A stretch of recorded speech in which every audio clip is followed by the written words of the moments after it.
우리 다 같이 고개 들어 주를 맞이해 찬양하심으로 주일 예배를 하나님께 드리겠습니다.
사도신경으로 신앙 고백하시겠습니다.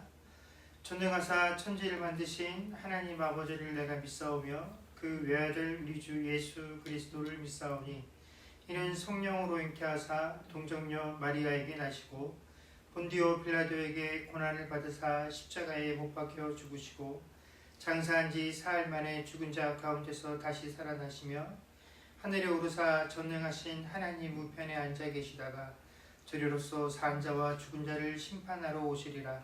성령을 믿사오며 거룩한 공예와 성도가 서로 교통하는 것과 죄를 사하여 주시는 것과 몸이 다시 사는 것과 영원히 사는 것을 믿사옵나이다. 아멘. 찬송가 445장 찬양하겠습니다.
기도하겠습니다.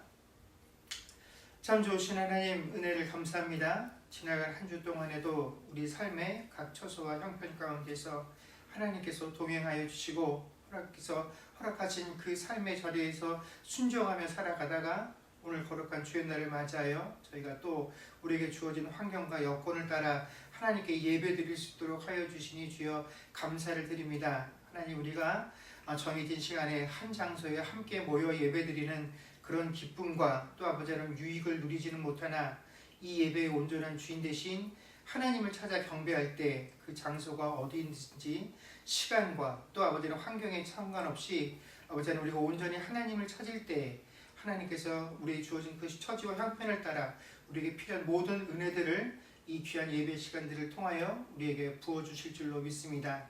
하나님, 그러니 아버지 하나님 이 시간 우리가 온전히 하나님으로 인하여 위로받으며 하나님으로 인하여 새 힘을 얻을 수 있는 그리고 귀한 복된 시간들이 되어질 수 있도록 주여 도와주시옵소서. 하나님, 여러 가지 형편과 그 이유들 때문에 또 우리가 지금 이렇게 예배를 함께 드리지 못하는 이런 상황들을 처하면서 아버지 하나님, 우리가 이러한 것들에게 우리의 마음을 빼앗기지 않게 하여 주시고, 이러한 것들로 인하여 우리가 예배드리고 하나님을 온전히 만나는데 방해가 되어지지 않고, 하나님, 우리가 온전히 하나님을 찾을 수 있는 그런 귀한 시간들이 되어질 수 있도록 주께서 은혜로 함께하여 주시옵소서. 하나님, 돌이켜보면 우리가 벌써 우리 이 땅에, 조국 땅에, 또 우리가 머물고 있는 이 캐나다 땅에 기독교가 전파되어진 지 오랜 시간들이 흘렀으나 우리가 조금만 더 기억을 되돌아보면 우리의 선조들이 참 어렵고 힘든 그런 상황과 형편들 가운데서 이 믿음을 지키며, 또한 아버지 하나님, 온전히 말씀이 또 온전한 예배가 드려지지 않은 그런 상황 가운데서도 아버지 하나님, 하나님만을 붙잡고 살았을 때에 하나님께서 그들의 영을 지키시고, 또 아버지 하나님, 이 기독교라는 이 복음을 지키셔서 지금 우리에게 또 전파되어질 수 있도록 하나님께서 모든 것들을 주관하여 주셨던 것을 저희가 잘 알고 있습니다. 그러니 하나님, 우리에게 주어진 이 형편과 처지 가운데 낙심되는 자들이 되지 않게 하시고, 하나님, 이 모든 것의 원인이 되시며 이 모든 것들이 힘이 되어주시는 그 하나님으로 인하여 오늘 우리가 이 예배에 참석할 때 아버지 정말로 큰 위로를 얻으며 그 하나님의 온전하심과 하나님의 국률하심들을 더욱더 깊이 체험할 수 있는 귀하고 복된 시간들이 되어질 수 있도록 주님 역사하여 주시옵소서. 벌써 2년이 넘도록 우리가 이 팬데믹의 상황들로 인하여서 하나님 모이고 또 폐하기를 반복하는 그런 상황들, 또 아버지 하나님 모든 경제적인 형편들과 또 이 질병으로 인하여 파급되어진 여러 가지 사회적 상황들로 인하여 우리가 정말로 고통받고 힘들어하고 또 낙심과 절망하는 그런 상황들을 살아가고 있습니다. 하나님, 이런 상황들 가운데서 우리가 온전하게 변하지 않고 우리에게 힘이 되어주시고 약속이 되어주시는 것은 하나님 한 분밖에 없다라는 사실들을 아버지 하나님, 우리가 더욱더 깊이 깨달으며 이런 상황 가운데서 하나님을 더욱더 깊이 만날 수 있는 그런 귀하고 복된 시간들이 되어질 수 있도록 주께서 은혜로 함께하여 주시옵소서. 하나님, 우리가 편하고 모든 것이 풍족하고 모든 것이 내 뜻과 계획대로 되어지는 가정 가운데서는 절대로 누릴 수 없었던 그 하나님의 은밀하심과 그 하나님의 계획하심과 인도하심들을 아버지 하나님, 이 상황들을 통하여 아버지 하나님, 우리가 깊이 체험할 수 있는, 그래서 아버지 하나님, 내가 참으로 어느 때라도 하나님만을 의지하고 얼마나 어려운 상황 가운데 내가 내려간다 할지라도 하나님만 붙잡고 있노라면 아버지 하나님, 내가 결코 두려워할 것이 없다라는 사실들을 아버지 하나님, 이 시간 우리가 더욱더 깨달을 수 있는 그런 우리의 삶이 되어질 수 있도록 주님 역사하여 주시옵소서. 그러나 힘들고 어려운 것은 분명한 사실입니다. 하나님, 이 어려운 상황들 가운데서 하나님께서 주의 사랑하는 백성들에게 살아갈 길을, 형편들을 허락하여 주시기를 참으로 간절히 바라고 소망합니다. 무엇보다도 아버지 하나님, 각 가정 가운데 필요한 물질들을 공급받는데 어려움이 없도록 아버지 하나님, 그들이 섬기고 또는 운영하는 사업장들 가운데 하나님 번성케 되는 은혜들을 허락하여 주옵시고, 또 아버지 하나님, 그 일들을 감당하는데 부족함이 없도록 늘 육신의 강건함들을 허락하시며, 또한 우리 어린 자녀들에게도 아버지 하나님 건강할 수 있도록, 또 그들이 마음 놓고 이 시대를 누릴 수 있는 그런 세상들이 속히 올 수 있도록 하나님께서 모든 여건들을 아버지 하나님 주관하여 주시기를 간절히 바라고 소망합니다. 또한 아버지, 일하는 그 현장들 가운데서도 아버지는 함께 일하는 사람들 가운데 마음이 상하는 일들이 생기지 아니하도록 하나님께서 한 사람 한 사람들의 마음과 또 주의 사랑하는 백성들의 마음과 그들의 입술들을 주관하여 주셔서 함께 일하는 것들이 아버지 하나님 상처되지 아니하고 서로에게 위로와 권면이 이루어지는 그런 아버지 하나님 귀한 시간들이 되어질 수 있도록 주께서 은혜로 함께하여 주시옵소서. 아버지 하나님, 또한 아버지 먼 곳에 흩어져 있는 우리 자녀들과 가족들, 우리의 눈에 비록 보이지 않는다 할지라도 어디에 있든지 간에 그곳에서도 하나님께서 동일한 은혜로 함께하여 주시기를 소망하며 우리 주 예수님 이름으로 기도드립니다. 아멘.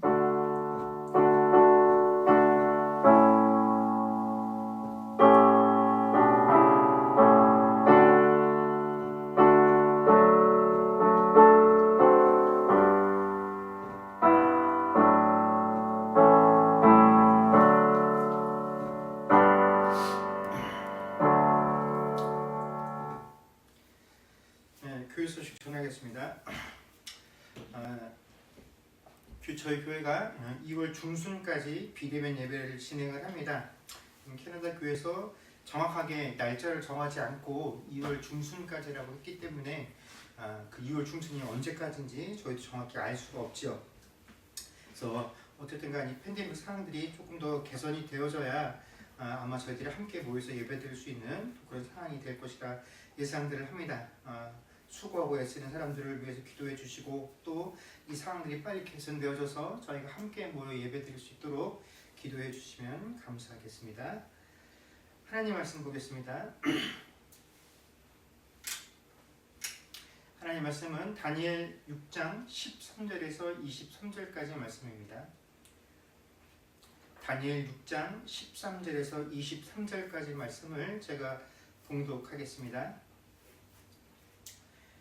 그들이 왕 앞에서 말하여 이르되 왕이여 사로잡혀온 유다 자손 중에 다니엘이 왕과 왕의 도장이 찍힌 금령을 존중하지 아니하고 하루 3번씩 기도하나이다 하니 왕이 이 말을 듣고 그로 말미암아 심히 근심하여 다니엘을 구원하려고 마음을 쓰며 그를 건져내려고 힘을 다하다가 해가 질 때에 이르렀더라. 그 무리들이 또 모여 왕에게로 나와서 왕께 말하되 왕이여 메대와 바사의 규례를 아시거니와 왕께서 세우신 금령과 법도는 고치지 못할 것이니이다 하니 이에 왕이 명령하매 다니엘을 끌어다가 사자굴에 던져 넣는지라. 왕이 다니엘에게 이르되 내가 항상 섬기는 너의 하나님이 너를 구원하시리라 하니라. 이에 돌을 굴려다가 불 어기를 막음에 왕이 그의 도장과 귀족들의 도장으로 봉하였으니 이는 다니엘에 대한 조치를 고치지 못하게 하려 함이었더라. 왕이 궁에 돌아가서는 밤이 새도록 금식하고 그 앞에 오락을 그치고 잠자기를 마다하니라. 이튿날에 왕이 새벽에 일어나 급히 사자굴로 가서 다니엘이 든 굴에 가까이 이르러서 슬피 소리질러 다니엘에게 묻되 살아계시는 하나님의 종 다니엘아 내가 항상 섬기는 내 하나님이 사자들에게서 능히 너를 구원하셨느냐 하니라. 다니엘이 왕에게 이르되 왕이여 원하건대 왕은 만수무강하옵소서. 나의 하나님이 이미 그의 천사를 보내어 사자들의 입을 봉하셨으므로 사자들이 나를 상해하지 못하였사오니 이는 나의 무죄함이 그 앞에 명백함이오며 또 왕이여 나는 왕에게도 해를 끼치지 아니하였나이다 하니라. 왕이 심히 기뻐서 명하여 다니엘을 굴에서 올리라 하매 그들이 다니엘을 굴에서 올린즉 그의 몸이 조금도 상하지 아니하였으니 이는 그가 자기의 하나님을 믿음이었더라. 아멘. 기독교를 포함해서 모든 종교에는 기도라고 하는 종교 행위가 존재를 합니다. 그 모든 종교에서 행해지는 이 기도는 자신들이 믿고 섬기는 신과 소통할 수 있는 가장 원초적인 수단이기 때문에 종교 행위라는 차원에서 보면 기독교에 있는 기도나 다른 종교에 있는 기도에는 큰 구별점이 존재하지 않을 것입니다. 그러나 이 기도가 기독교의 기도가 이방 종교의 기도들과 다른 점은 그 기도의 결과에 대한 책임에 관해서 전혀 다른 입장을 취하고 있기 때문에 그렇습니다. 다른 종교는 기도의 결과, 그 기도를 행한 그 책임을 누구에게 묻냐면 기도한 사람, 그 기도자에게 그 기도의 결과가 이루어지게 된 이유가 다 그 사람에게 있다라고 생각을 하죠. 그래서 결과가 좋지 못한 경우에는 기도자의 정성이 부족했다거나 혹은 그들이 섬기고 기도하고 있는 그들의 신의 비위를 거슬렸다. 우리가 흔히 부정을 탔다라고 하는 것과 같은 그런 표현으로 하지만 어쨌든 간 기도자가 그 신의 마음을 움직이지 못하고 그 신에게 감동을 주지 못했기 때문에 이런 결과, 좋은 결과를 얻지 못했다라고 결론을 내리게 됩니다.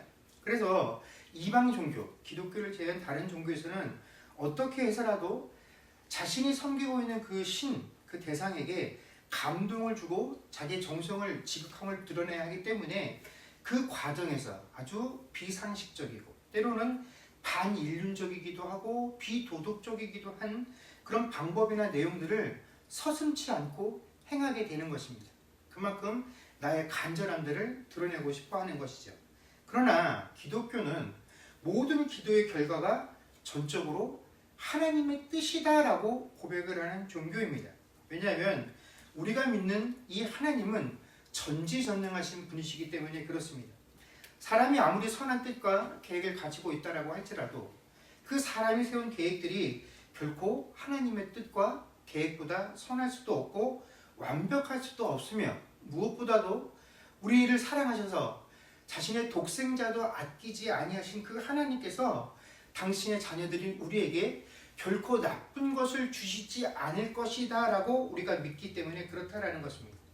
비록 하나님께서 내게 허락하신 그 내용들이 내가 원한 것이 아니다 라고 할지라도 하나님께서 우리에게 주신 것이 내가 구하고 원하는 것보다 훨씬 더 좋은 것, 우리에게 가장 좋은 것임을 믿는 것이 바로 기독교의 기도인 것입니다.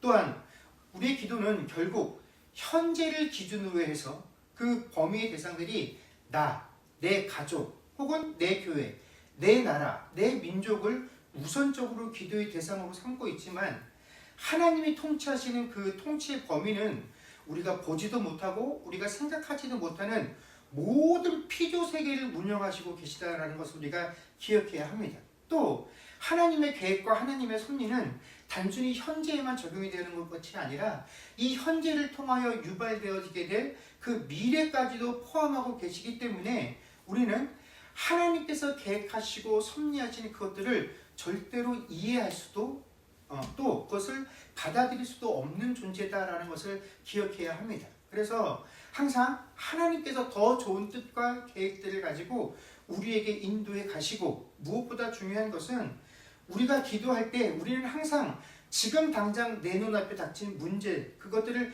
해결하고 그 문제의 결과가 내 기도의 결과다라는 인식을 가지고 신앙생활을 하고 있지만 하나님의 계획 안에서 우리는 하나님의 최종 목표가 아니라 하나님께서 마지막 날에 이루실 그 일들을 이루어 나가는 그 과정 중에 즉 하나님의 뜻과 계획 안에 진행형으로 존재하고 있다는 사실들을 우리가 이해해야 합니다. 그러므로 하나님께서 사람의 기도 때문에 당신의 계획과 뜻을 바꾸신다라고 말하는 것은 그런 하나님의 전지전능하심을 축소시키고 또 부인하는 일이기 때문에 우리가 이런 식으로 고백을 해서는 결코 안 된다라는 것입니다. 또한 우리가 정말 우리의 신념처럼 우리가 기도하면 우리가 열심히 우리가 정성을 담아서 하나님께 기도하면 하나님께서 그 뜻을 바꾸신다라고 한다면 사실 우리가 하나님께 기도할 의미조차 없다라는 것을 우리가 알아야 합니다. 왜냐하면 여러분 한번 생각을 해보십시오. 우리가 태어나서 자랐던 그 한국 땅, 또 지금 우리가 현재 살고 있는 이 캐나다 땅만 해도 얼마나 많은 신자들이 존재를 합니까? 그런데 이 신자들이 하나님께 구하고 있는 것들이 거의 다 동일한 것들입니다. 입시철이 되면 다 수많은 신자들이 내 자녀들이 원하는 대학에 좋은 대학에 입학하기를 원해서 기도들을 합니다. 똑같은 내용들을 놓고 기도를 하죠. 그런데 그 중에 어떤 이들은 기도한 결과를 얻고 어떤 이들은 기도한 것에 대한 결과를 얻지 못하게 됩니다. 자, 그런 상황 속에서 그럼 우리는 이 과정, 이 똑같은 상황 속에서 똑같은 것을 구했을 때 다른 결과를 얻게 된 것에 대해서 과연 무엇이라고 판단을 할 수 있겠습니까? 그렇게 되면 결국 신자들도 어떻게 됩니까? 사람들을 가지고 판단하게 된다는 것입니다. 결국은 네가 저 사람보다 뭔가 좀 부족했기 때문에 네가 저 사람보다 좀 정성이 모자랐기 때문에 뭔가 하나님 기준에 차지 못했기 때문에 이런 식으로 결국엔 기도자의 열정과 정성으로 판단을 하게 되고 이것은 결국 이방의 종교, 이방인들이 하는 기도의 형태와 전혀 다를 것이 없다라는 것들을 우리가 기억해야 합니다. 자, 이것이 기독교가 가지고 있는 기도의 분명한 뜻임에도 불구하고 많은 신자들이 간절히 기도하면 하나님께서 우리의 계획, 하나님이 우리를 향해 가지고 계신 그 계획과 뜻들을 변경하신다라고 믿으며 그 예로 제시하는 것 중에 하나가 바로 히스기야의 기도입니다. 히스기야는 25세에 유대의 왕이 되었던 인물이죠. 그런데 그가 유다를 다스린 지 14년째 되던 해에 하나님께서 이사야 선지자를 통해서 그가 이제 죽게 될 것이다 라는 예언을 전하게 하십니다. 이사야를 통해서 이 하나님의 예언을 듣게 된 히스기야가 놀라죠. 그래서 그는 하나님께 지금까지 자신이 하나님을 위해서 했던 그 선한 일들을 기억해 달라고 하면서 통곡을 합니다. 죽지 않게 해달라고 하나님께 간곡히 기도를 하죠. 그럼에도 불구하고 이사야 선지자는 그 하나님의 뜻을 전한 후에 히스기야를 떠나서 돌아갑니다. 그런데 이 히스기야의 죽음을 전했던 선지자 이사야가 이 왕의 뜰을 벗어나기도 전에 어떻게 합니까? 하나님께서 이사야에게 다른 예언을 허락해 주시죠. 그것은 뭐냐면 그 히스기야가 15년간 생명을 더 연장받게 될 것이다 라는 것이었습니다. 그래서 이 이사야가 다시 히스기야에게 돌아가서 하나님께서 왕에게 15년간 생명을 더 연장해 주셨다라는 내용을 다시 전달하게 됩니다. 바로 이 대목에서 우리들은 봐라, 히스기야가 이렇게 간절히 기도하니까 하나님께서 그 계획과 뜻을 바꾸었다. 히스기야의 기도가 하나님의 계획을 바꾸게 만들었다라고 우리가 믿게 되는 것입니다. 그런데 여러분, 우리가 한번 곰곰이 생각해 봐야 될 것은 이사야 선지자가 처음에 하나님의 뜻을 히스기야 왕에게 전하고 그를 떠나서 왕궁을 벗어나기도 미처 전에 다시 또 다른 예언을 받아서 돌아가게 됩니다. 자, 과연 이 첫 번째 하나님의 예언의 내용을 전하고 다시 두 번째 예언의 내용을 전하기까지에 과연 시간이 얼마나 흘렀을까요? 그 성이 얼마나 넓었는지 제가 짐작은 못하겠지만 그 성을 완전히 벗어난 것도 아니고 그 왕궁의 뜰을 벗어나지 못한 상태였다라고 하니까 아무리 넉넉하게 잡아도 아마 한두 시간 남짓이었을 것입니다. 자, 한두 시간 동안 만에 이 히스기야가 하나님께 얼마나 간절하게 기도를 하면 하나님께서 넌 죽을 거야 라고 죽음이라는 저주를 내렸는데 그 저주를 풀 만큼 히스기야가 하나님께 제대로 된 회개를 했겠습니까? 죽을 죄를 졌어도 한두 시간만 기도하면 그 죄로부터 벗어날 수 있는 것입니까? 그가 그 시간 동안 얼마나 하나님 보시기에 하나님 기준에 도달할 만큼 그가 간절함을 호소하고 하나님께서 그에게 감동받을 만한 그런 시간들을 가질 수 있었겠느냐 하는 것입니다. 이 시간으로는 물리적으로 불가능한 상황이다라는 것이죠. 즉 우리가 이 히스기야가 기도하는 이 대목을 볼 때 우리가 바로 알아야 하는 것은 처음부터 하나님의 뜻과 계획은 히스기야를 죽이시는 것이 아니다라는 것입니다. 히스기야의 기도를 통해서 하나님께서 그 뜻을 돌이킨 것이 아니라 하나님은 처음부터 이 과정들을 통해서 히스기야를 회개시켜서 하나님이 쓰시기에 합당한 수준으로 회복되는 것을 원하셨던 것, 이것이 하나님의 뜻과 계획이었다라는 것입니다. 자, 그가 하나님 앞에서 하나님, 지난날 제가 하나님 앞에 선하게 했던 일들을 기억해 주십시오. 하나님, 제가 지은 죄들을 회개합니다 라고 하는 그 과정들을 통해서 하나님께서 그래, 너 회개했구나. 그래, 됐어. 이제 내가 너를 통해서 하려고 하는 그 일들을 할 자격이 이제는 생겼어 하고 하나님께서 인정해 주신 것입니다. 근데 이 회개를 했다고 해서 죄가 없었다는 것이 아니라 자격이 안 되는 사람에게 하나님께서 뭔가 일을 맡기시려고 하면 주변에서 자꾸 거기서 트집을 잡게 된다는 거죠. 마치 하나님이 욥을 사랑하시니까 사단이 욥이 하나님을 잘 섬기는 이유가 뭡니까? 하나님이 잘해줘서 그런 겁니다. 하나님 자꾸 봐주시니까 그런 거죠. 이것처럼 하나님이 히스기야를 통해서 뭔가 일을 하려고 하면 자꾸 사단들이 그런 식으로 방해를 하니까 안 되겠다. 사단이 할 말을 없게 만들어야지. 자, 회개해라. 이런 행위들을 통해서, 이런 과정들을 통해서 누구도 하나님께서 하려고 하는 그 일들을 방해하고 시비하지 못하게끔 하나님께서 히스기야에게 자극을 주신 사건이 바로 이 일이다라는 것이죠. 하나님께서 히스기야를 통해서 이루시고자 하는 그 일들을 히스기야가 할 수 있도록 하나님께서 히스기야에게 기회를 주신 일입니다. 이것을 우리는 하나님의 은혜다라고 부르는 것이지 히스기야의 기도가 하나님의 뜻을 바꿨다라고 부르는 것이 아니다라는 것입니다. 이것이 하나님의 뜻일 수밖에 없는 것은 우리가 무엇을 통해서 알 수 있냐면 히스기야가 죽고 나서 그 뒤를 이어서 왕이 된 그의 아들 므낫세를 통해서 확인할 수가 있습니다. 여러분, 므낫세가 왕의 자리에 올랐을 때 그의 나이가 12살이었습니다. 즉 히스기야가 생명 연장을 받고 난 이후 3년째 되던 해에 태어난 아이가 므낫세인 것입니다. 만약 히스기야가 처음 하나님께서 그에게 29세가 되었을 때 너 이제 죽을 거야 하고 만약에 생명의 연장을 시켜주지 않으셨다라고 한다면 히스기야는 후사를 얻을 수 없었다라는 것입니다. 근데 히스기야가 후사를 얻지 못하게 되면 하나님 다윗에게 주셨던 하나님의 놀라운 약속이 깨어지게 되는 것이죠. 그것은 뭡니까? 다윗의 자손을 통하여 이 땅에 메시아가 올 것이다 라고 하셨던 그 하나님의 신실하신 약속이 깨져버리게 됩니다. 하나님은 당신이 인간에게 주신 약속은 반드시 이루시는 분이십니다. 그래서 그 약속을 이루시기 위해서라도 하나님은 히스기야를 어떻게 하십니까? 그 나이에 절대로 죽이실 수가 없다는 것입니다. 그러니까 처음부터 히스기야를 죽이시는 것이 목적이 아니라 그렇게 말하심을 통하여 히스기야를 회복하시는 것이 하나님의 뜻이고 계획, 하나님의 뜻을 이루고 그 일을 맡길 만한 그 상황으로 히스기야를 끌어올리시는 것이 하나님의 처음부터 계획이었다라는 것을 우리가 알아야 합니다. 그런데 어느 순간부터 이 교회가, 신자들이 하나님보다 기도를 더 우선시 여기기 시작했다라는 것입니다. 우리가 하나님께 기도만 하면 능치 못할 것이 없다라는 신념들을 가지고 신앙생활들을 합니다. 기도하면 하나님께서 다 들어주신다라고 이 기도를 무기 삼아 하나님께 덤벼듭니다. 하나님, 내가 기도했는데 안 들어주실 거예요? 자기의 기도로 하나님을 이길 수 있다라고 여기며 신앙생활을 합니다.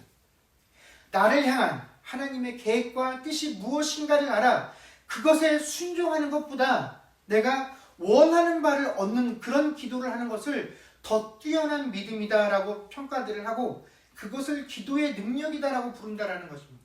그러나 성경 어디에도 그런 기도의 능력은 존재하지 않습니다. 성경은 물론 우리에게 분명히 기도에 대해서 강조들을 하고 있습니다. 또 성경에 등장하는 수많은 우리의 믿음의 조상들은 기도를 통하여 하나님을 만나고 또 하나님의 능력들을 체험하기도 하였습니다. 이것은 또한 성경이 우리에게 분명하게 강조하고 있는 내용입니다. 그만큼 기도는 우리에게 중요한 것입니다. 단지 우리가 기도를 통해서 얻는 유익이다라고 생각하는 것과 성경이 신자에게 기도하라고 요구하는 그 기도의 유익에 차이점이 존재한다라는 것이 문제인 것이지 기도는 우리에게 참으로 중요한 것입니다. 그래서 오늘 우리는 이 본문을 통해서 신자가 왜 하나님께 기도를 하고 신자가 하나님께 기도할 때 얻을 수 있는 유익이 무엇인지를 잘 살펴볼 수 있어야 할 것입니다. 지난주에 살핀 것처럼 다니엘의 대적들은 다니엘을 무너뜨리기 위해서 찾을 수 있던 유일한 약점이 무엇이었냐면 하나님과 또 하나님과 관련된 율법에 관한 내용들이었다는 것을 발견하게 됩니다. 그래서 왕에게 앞으로 30일 동안 왕 이외에 어떤 사람에게나 신에게나 무엇을 구하는 자가 있다라고 한다면 그 사람은 누구라도 사자굴에 던져듣도록 법을 정해달라. 그리고 이 정한 법을 바꿀 수 없게 해달라라고 요청을 합니다. 그래서 왕이 그런 내용을 담아 조서를 선포하게 되죠.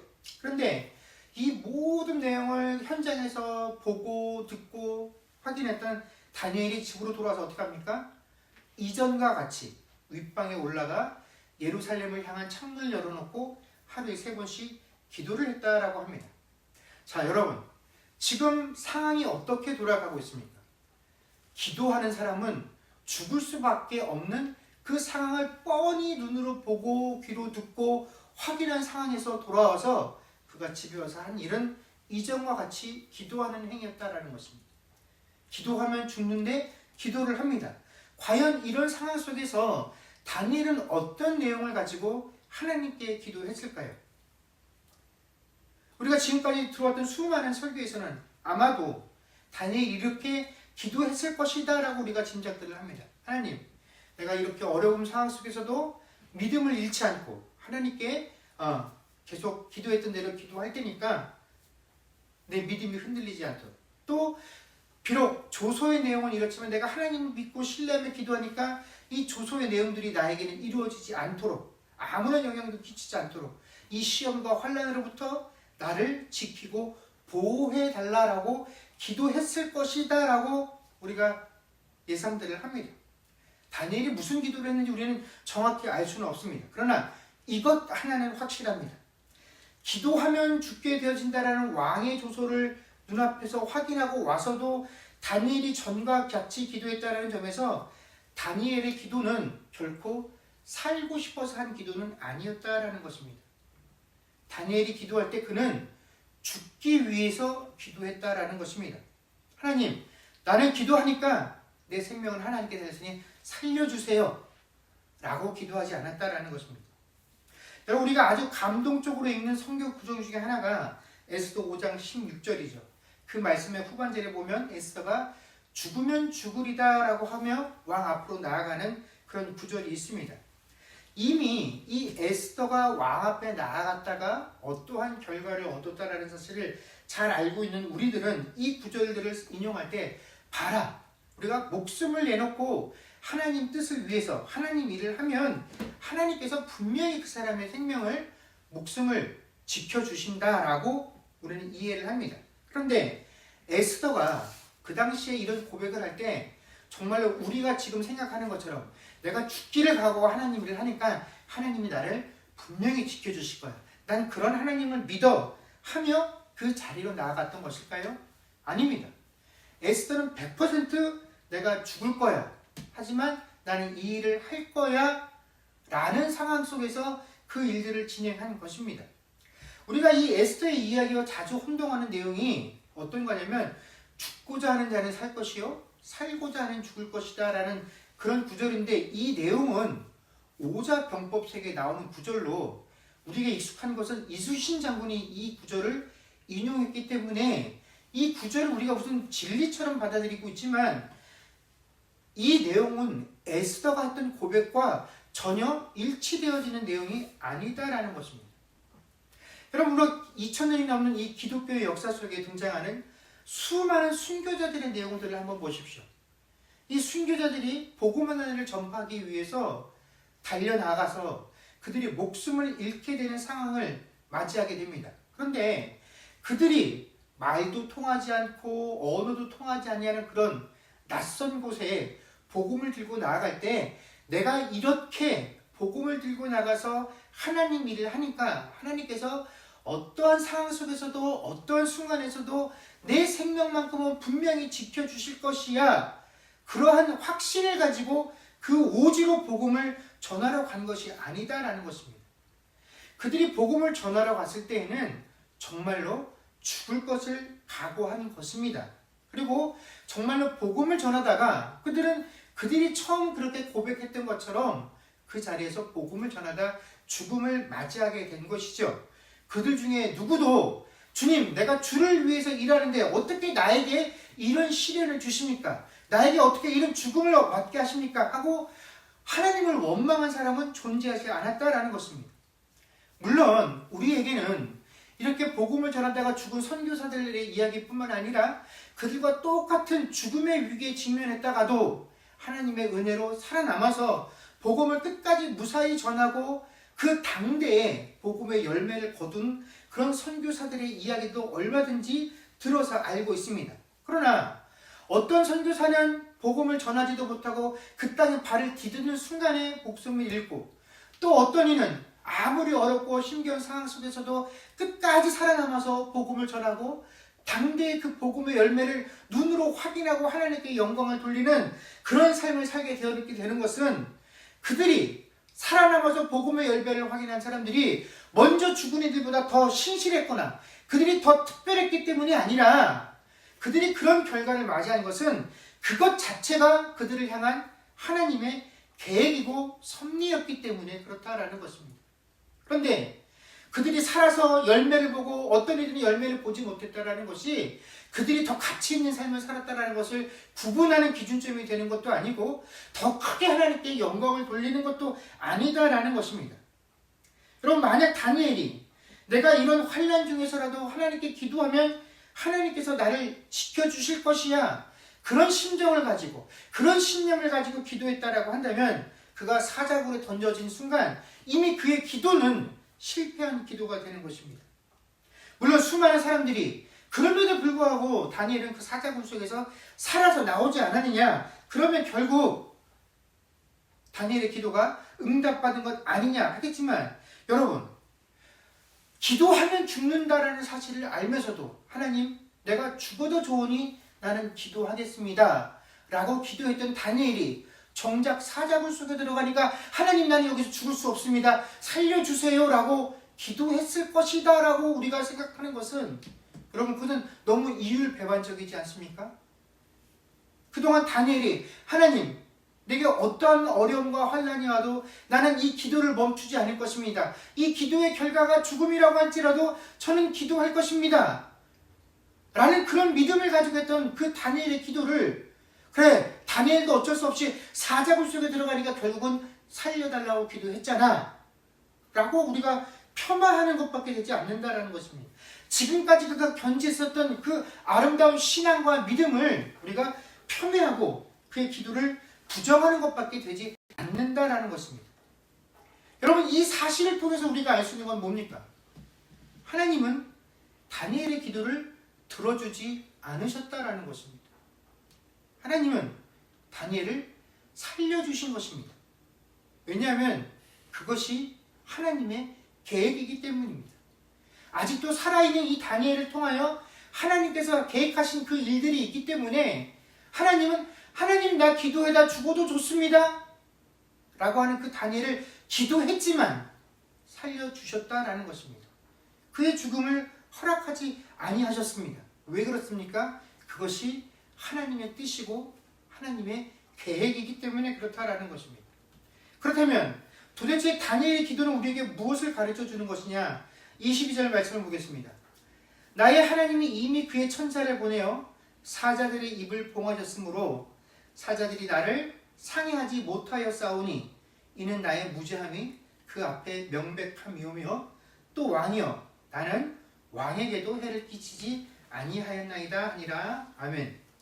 여러분, 22절에서 다니엘의 고백을 우리가 유심히 살펴보게 되면 자신이 사자굴 속에서 살아났다는 이 사실이 자신이 하나님 앞에서 죄가 없다라는 것을 뜻하는 것이 되었다라고 이야기하는 것처럼 보여집니다. 그러나 사실 어느 누구도 하나님 앞에서 내가 무죄하다라는 것이 드러났습니다 라고 내세울 사람은 없습니다.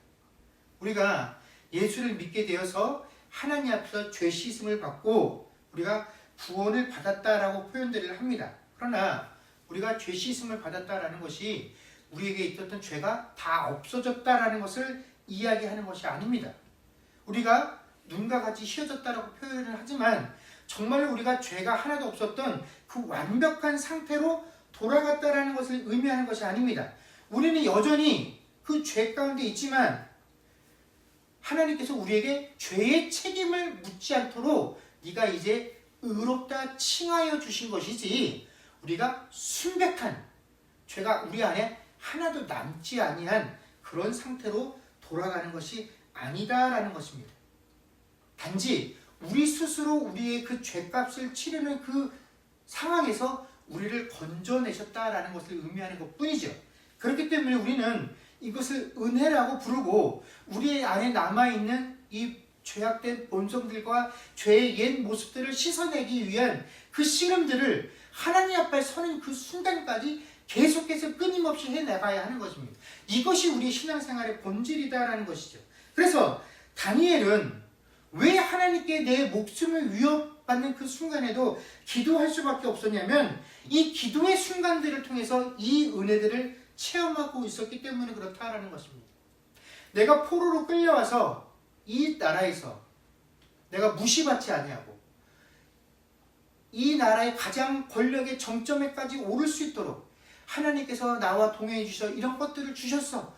부와 명예와 권세를 허락해 주셔서 이런 것들이 너무 감사해서 그것들을 감사하고 하나님, 내가 다음에 진급시험이 있는데 또 이것을 통과해서 더 높은 자리에 올라가기를 원합니다. 내가 그런 것들을 통해서 하나님께 영광을 돌리겠습니다.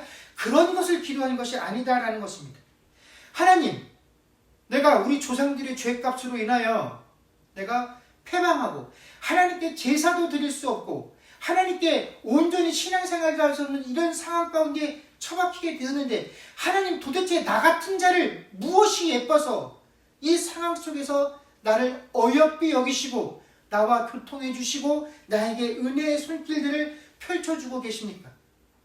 우리의 조상들이 하나님께 받았던 그 약속을 저버리고 하나님께 징계를 받아 이런 상황 속에 빠지게 되는데 왜 하나님이 여전히 나를 하나님의 자녀로 여겨주시며 그 긍휼하심과 그 은혜의 손길들을 내게 베풀어주고 계십니까? 그것들을 그가 깨달았기 때문에 하나님을 향한 그 기도를 포기할 수가 없었다라는 것입니다. 그렇기 때문에 기도하면 죽을 수밖에 없고 기도하는 순간 내가 지금까지 이뤘던 그 모든 것들을 다 포기하고 빼앗길 수밖에 없는 그런 상황 속에 처해서도 이 기도가 주는 그 은혜의 기쁨을 놓칠 수 없었기 때문에 다니엘은 하나님께 기도한 것입니다.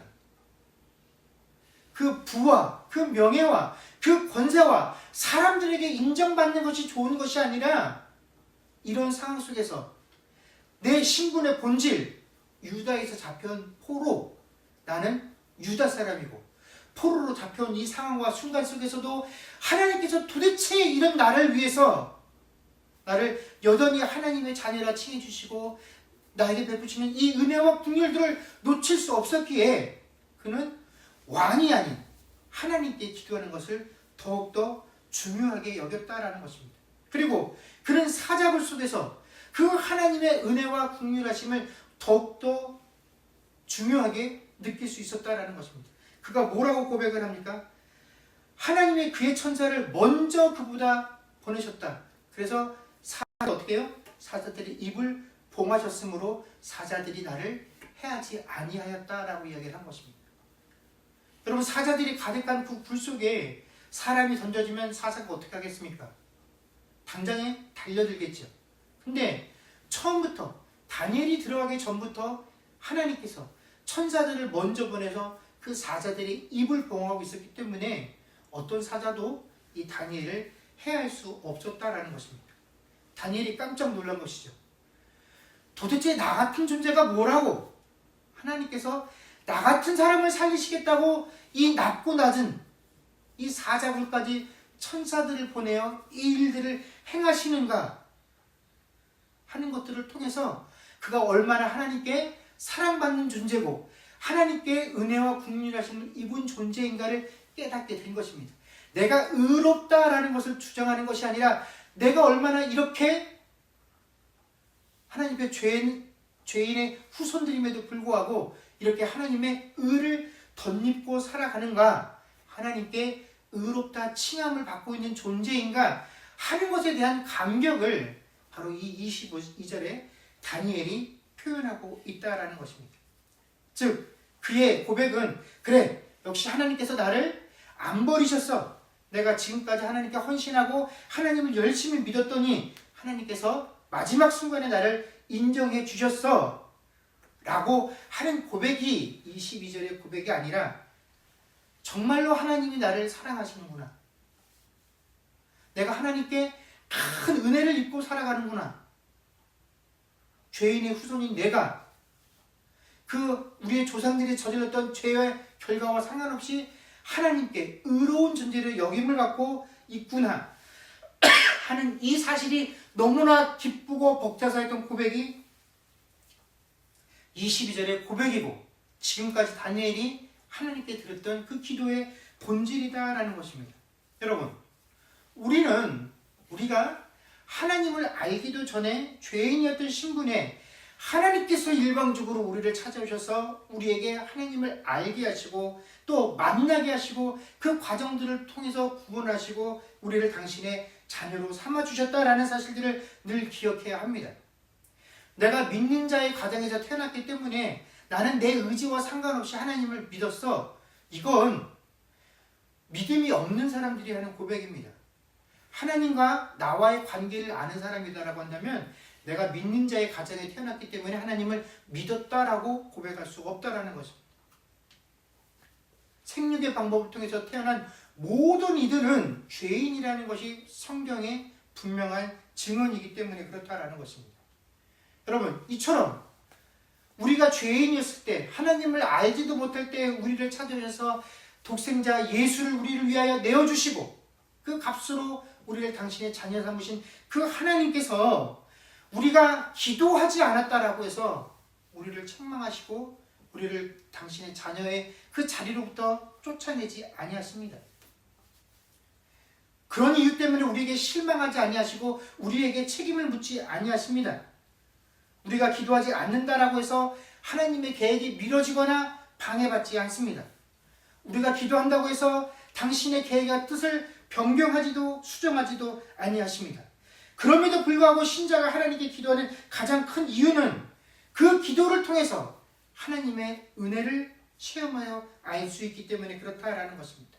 그리고 그 기도의 순간에 하나님께서 우리에게 말씀해 주시는 그 은혜의 깊이가 우리가 세상을 통해서 얻을 수 있는 그 어떠한 성취보다도 더 크고 놀라운 것이다라는 것을 아는 자들만이 아무리 기쁘고 좋은 순간에도 또 아무리 절망되고 낙심되는 순간 속에서도 하나님께 기도할 수 있다는 것입니다. 내가 기도하는 그 순간에 한평생 내가 이 땅에서 이룩한 그 모든 것들을 잃어버릴 수 있는 처지에 놓여 있다라고 할지라도 기도할 수 있는 것은 하나님과 기도하는 그 순간에 하나님께서 내게 베풀어 주시고 나를 만지시는 그 은혜의 깊이를 체험해서 아는 자들만이 할 수 있다는 것입니다.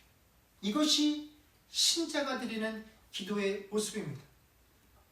그렇지 않은 다른 모든 종교는 내가 원하는 바를 얻기 위해서 그 신에게 기도하지만 신자의 기도는 내가 원하는 바를 얻기 위한 기도가 아니라 온전히 나를 하나님 뜻에 쳐서 복종시키는 그 기쁨을 아는 것들이 우리 기독교의 기도이기 때문에 그렇다라는 것입니다. 여러분, 우리가 참으로 어둡고 혼탁하고 또 깊은 터널과 같은 시대 상황 속에 살고 있습니다. 여러분, 과연 우리가 이런 시대와 상황 속에서 무엇을 가지고 하나님 앞에 나아가고 있습니까? 무엇을 위하여 하나님께 기도하고 있습니까? 여러분, 우리의 기도가 내 어려움을 알고 그 어려움에 대한 답을 찾기 위하고 이 어려움들을 풀어내기 위한 그런 도구와 수단이라고 한다면 여러분, 우리의 기도는 하나님 앞에 늘 치열할 수밖에 없습니다. 그러나 다니엘은 그렇게 기도하지 않았다는 것입니다. 왜냐하면 그는 그 기도의 시간들을 통해서 늘 하나님 알기를, 하나님 뜻 알기를, 그 하나님의 뜻에, 하나님을 만나는 기쁨에 내 세상의 모든 것들을 다 포기하고 나아갈 수 있었기 때문에 그의 기도는 치열한 기도가 아니라 늘 기쁘고 즐거우며 그 기도 속에 참 생명이 있었다라는 것을 우리가 알 수가 있습니다. 여러분, 우리가 하나님께 기도할 때 우리의 기도의 모습들이 이렇게 세상의 삶의 문제들로 인하여 항상 치열한 기도로 끝나지 않기를 소망합니다.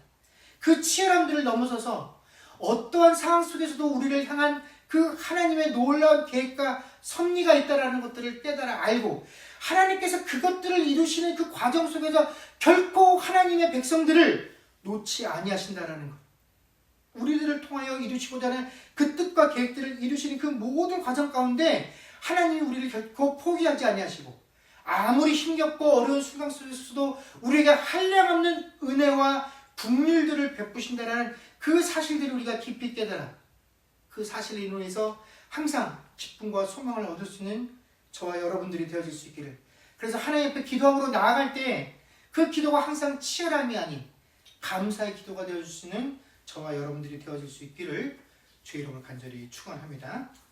기도하겠습니다. 그렇습니다. 주님, 우리 기독교를 제외한 모든 다른 타 종교의 기도들은 자신이 원하는 것을 얻기 위해서 그 신을 감동시키고 그 신의 뜻에서 벗어나지 않기 위해서 내가 할 수 있는 가진 모습의 노력들과 정성들을 가미합니다. 그 노력과 정성 속에선 내 육체에 대한 가혹한 행위들도 있을 것이고 또 내가 그토록 아끼는 물질들을 갖다 바치는 행위들도 있을 것이고 혹은 우리가 상상도 못하는 그런 반인륜적이고 또 비도덕적인 일들도 서슴지 않고 그들의 정성을 드러내기 위해서라면 행하는 그런 기도의 생활들을 합니다. 그러나 기독교의 기도는 결코 그런 것이 아니죠. 신자의 기도는 내 뜻을 밀어붙이기 위한 방편으로 이 기도를 사용하는 것이 아닙니다.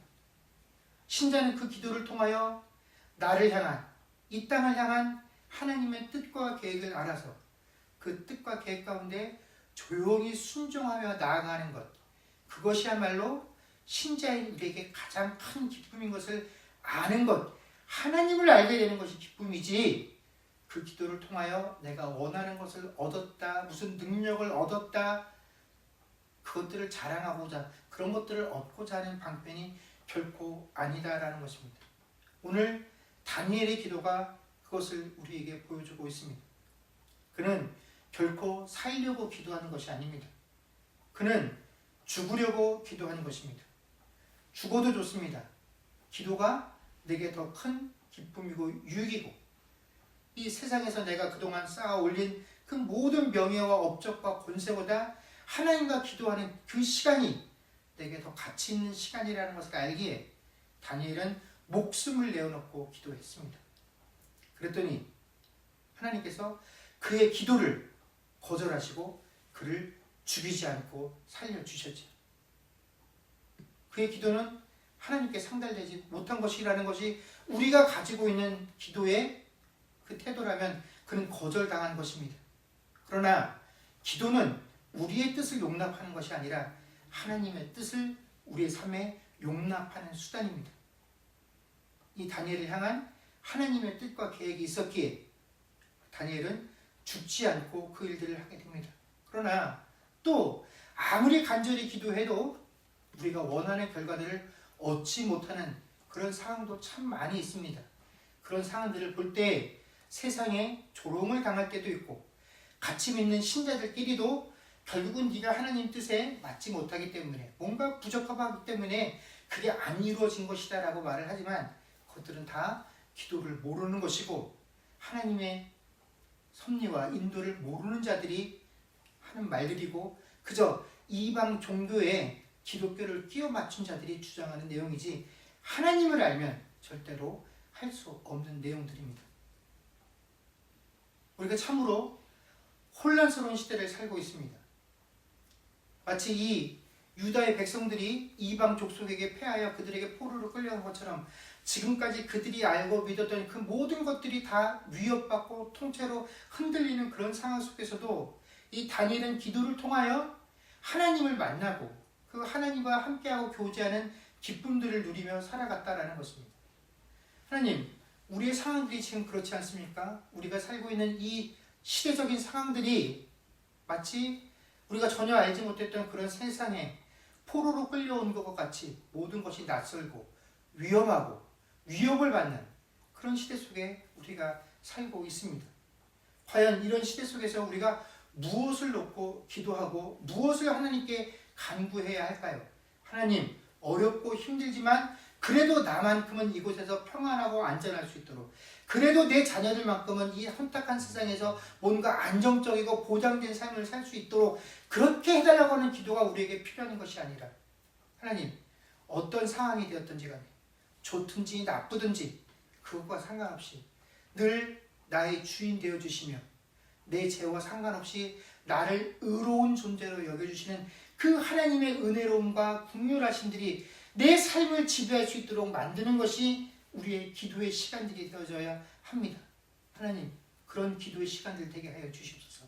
그래서 우리의 기도들이 하나님 앞에서 늘 뭔가를 구하고 구하는 것을 얻지 못하는 것에 대한 울부짖음, 그런 치열함들이 아니라 나를 향한 그 하나님의 끝없는 은혜로움과 긍휼하심들을 체험하고 고백하고 돌아갈 수 있는 그런 기도의 자리, 그런 기도의 시간들 되게 하여 주옵소서. 그래서 그것이 있기에 여전히 우리에게 이 삶이 위로가 되고 소망이 되어지는 그런 삶을 살아가는 주의 백성들 되게 하여 주옵소서. 감사드리며 우리 주 예수님의 이름으로 기도드립니다. 아멘.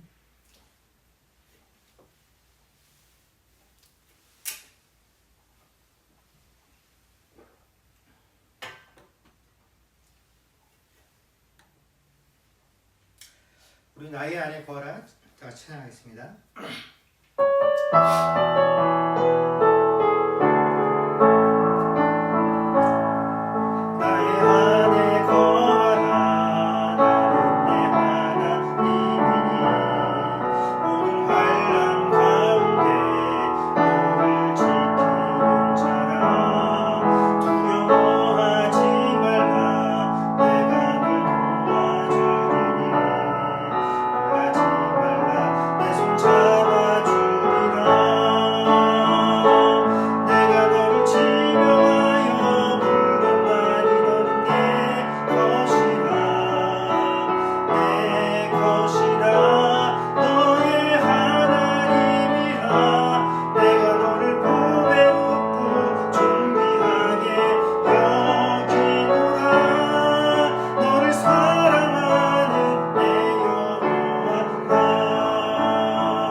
지금은 우리 주 예수 그리스도의 은혜와 하나님 아버지의 크신 사랑과 성령님의 교통하심과 충만케 하는 역사가 이제 하나님 앞에 기도할 때 단순히 내게 필요한 것들을 아뢰고 그 결과에 대해 울부짖는 치열함이 아닌 나를 사랑하시고 은혜를 베푸시며 긍휼하심이 크신 그 하나님을 만나고 체험하는 그런 기도의 자리로 나아가기를 고백하는 주의 백성들과 그들의 가정과 사업과 자녀들과 그 미래와 이 교회 위에 이제로부터 영원토록 함께 있을지어다.